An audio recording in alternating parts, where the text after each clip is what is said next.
Hello दोस्तों, business साथी channel में मैं विशाल आपका स्वागत करता हूं। दोस्तों, हम इस चैनल पर जानते हैं बिजनेस के कुछ मूल मंत्रों के बारे में। तो आज का मूल मंत्र ये है कि हमें कभी भी अपनी परचेजिंग इमोशन के साथ नहीं, अपने दिमाग के साथ करनी चाहिए। क्योंकि ज़्यादातर जो दुकानदार होते हैं वो अपने इमोशन के द्वारा यदि वो कुछ ख़रीदारी करने जाते हैं तो उनको कुछ और चीज़ें भी पसंद आ जाती हैं, तो वो चीज़ ले लेते हैं। बट आपको ऐसा नहीं करना है, क्योंकि आपको एक स्मार्ट परचेज़र की तरह अपनी शॉपिंग करनी है। तो दोस्तों, जब भी आप अपने आइटम्स की परचेजिंग करने के लिए अपने होलसेलर के पास जाते हैं तो आपको अपने दिमाग में कुछ बातें ध्यान में रखनी होंगी। जैसे कि आपको अपने बजट का ध्यान रखना होगा कि आपके पास अमाउंट कितना है, और सेकेंड चीज़ आपकी रिक्वायरमेंट के बारे में आपको ध्यान रखना होगा कि आपको क्या क्या चीज़ें चाहिए, और तीसरा चीज़ आपको अपनी क्वालिटी के बारे में ध्यान रखना होगा कि आपने क्या क्वालिटी की चीज़ें रखी हैं और किस क्वालिटी तक आप जा सकते हैं।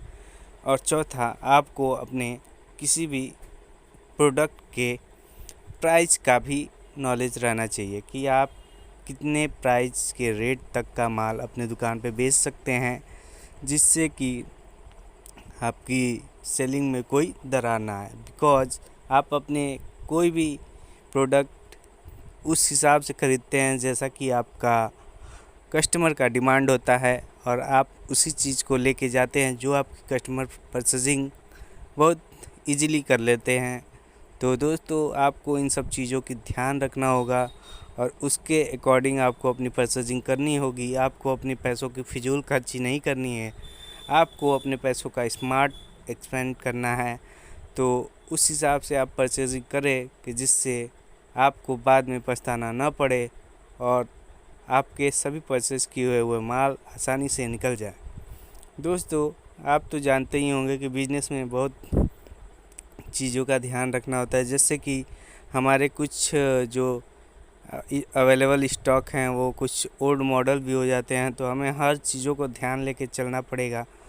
उस हिसाब से आप परचेजिंग करें कि हमेशा लेटेस्ट टाइप के माल हों, जो कि आपके कस्टमर को अट्रैक्टिव टाइप का फील कराएं और वो आसानी से वो परचेज कर ले।